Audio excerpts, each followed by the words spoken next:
இந்த போராட்டம் காவிரி உரிமை போராட்டம் வெறும் தண்ணீர் பிரச்சனை அல்ல, இது இன உரிமை பிரச்சனை என்பதை தொடர்ந்து நாம் சொல்லிக்கொண்டு போராடி கொண்டிருக்கிறோம்.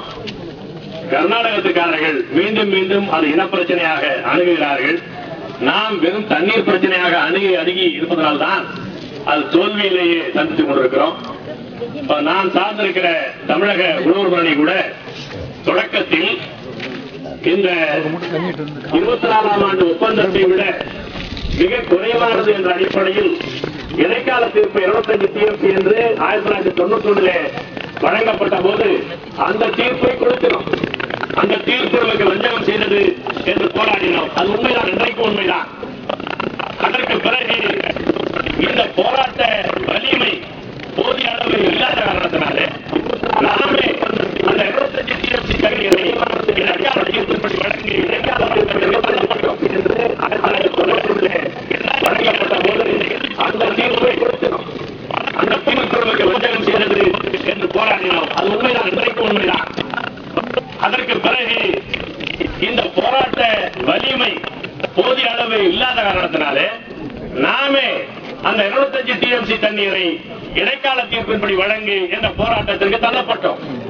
அதே போல 2007 இந்த இறுதி தீர்ப்பு வந்தபோது பல குழப்பமான புள்ளி விவரங்கள் சொல்லப்பட்ட போது கர்நாடகத்திலிருந்து 192 TMC தான் வரும், அதிலும் 10 TMC சுற்றுச்சூழலுக்காக ஒதுக்கப்படும் என்ற விவரங்களை சொல்லி அடுத்த நாளே அந்த தீர்ப்பை எதிர்த்து கண்டன ஆர்ப்பாட்டமும் அதற்கு அடுத்த நாட்களே அந்த தீர்ப்பை கொளுத்துகிற போராட்டம் நடத்தினோம்.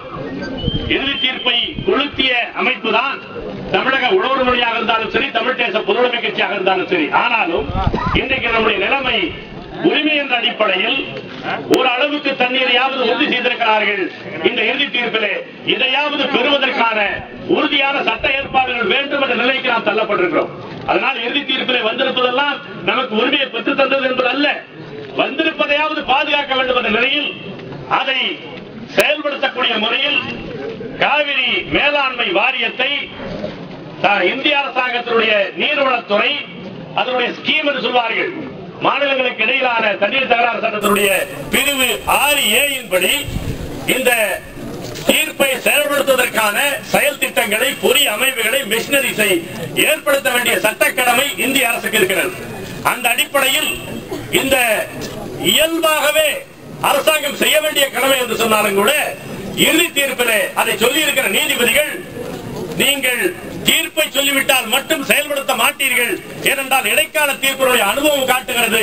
எனவே பல்வேறு நாடுகளில் தீர்ப்பாயமே, ட்ரிபியூனலே, நடுவர் மன்றமே எதை செய்து இந்த தீர்ப்பை செயல்படுத்த வேண்டும் என்ற உத்தரவை பிறப்பித்திருக்கிறது. அதை முன்னுதாரணமாக கொண்டு நாங்களே சொல்கிறோம், இந்த காவிரி மேலாண்மை வாரியத்தை அமைக்க வேண்டும், அதன் அதிகாரத்திற்கு காவிரி ஒழுங்குமுறை குழுவை அமைக்க வேண்டும். இந்த தீர்ப்பு சொல்லி இருக்கிறபடி ஒவ்வொரு வாரமும் தண்ணீரை திறந்துவிடப்பட்டிருக்கிறதா என்பதை அதிகபட்சம் 10 நாட்களுக்கு ஒருமுறை கண்காணித்து அந்த தண்ணீர் தருவதை உறுதி செய்ய வேண்டும் என்பதை இந்த தீர்ப்பிலேயே சொல்லியிருக்கிறார்கள். இன்னும் சொல்ல போனால் இந்த தீர்ப்பிலே அது ஒரு பைண்டிங் கிளாஸ் என்று சொல்ல முடியாவிட்டாலும் கூட ஒரு அறிவுறுத்தல் என்ற வகையில் நடுவர் மன்ற நீதிபதிகள் சொல்லியிருக்கிறார்கள். இந்த தீர்ப்பு கெசட்டிலே வெளியான 90 நாட்களுக்குள்ளாக, இந்த தீர்ப்பு வெளியான 90 நாட்களுக்குள்ளாக இந்த மேலாண்மை வாரியத்தை அமைக்க வேண்டும் என்று 2007 சொன்னார்கள். அவர்களுடைய நினைப்பெல்லாம் 2007 தீர்ப்பு சொன்னவுடனே அவர்கள் கெசட்டில் வெளியிடுவார்கள், அதற்கு பிறகு 90 நாளிலே வாரியம் அமைக்கப்படுவத நம்பிக்கையில் அவர்கள் சொன்னார்கள்.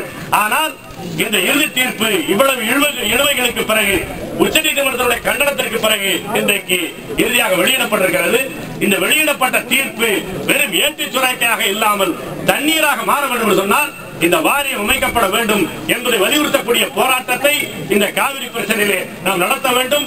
இந்திய அரசு நமக்கு மீண்டும் மீண்டும் ஒன்றை சொல்லிக் கொண்டிருக்கிறது, உனக்கான அரசு அல்லதான், இந்தியா என்பது தமிழின பகை அரசு என்பதை மீண்டும் மீண்டும் இன்றைக்கு செய்தித்தாளில் வந்திருக்கிறது. மத்திய நீர்வளத்துறையினுடைய அமைச்சர் சொல்கிறார், அதெல்லாம் வாரியம் அமைக்க முடியாது. இதைத்தானே கர்நாடகம் சொன்னா. இந்த தீர்ப்பு சொல்வதற்கு முன்னாலே முதல் நாள் சென்டர் தலைமையிலே கர்நாடகத்துடைய முதலமைச்சர் தலைமையிலே அனைத்து குழு போய் பிரதமரை சந்தித்தார்கள்.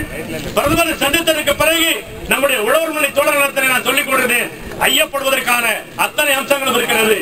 நான் வேறு வழி இல்லை, வெளியிடுவேன், ஆனால் செயல்படுத்த மாட்டேன் என்று உத்தரவாதம் இந்திய பிரதமர் அளித்திருப்பார். எனவேதான் 2005 என்ற இடைக்காலத்திற்கு வந்தபோது 91 ஏற்பட்டது போல ஒரு கலவரத்தை அவரால் ஏற்படுத்தவில்லை.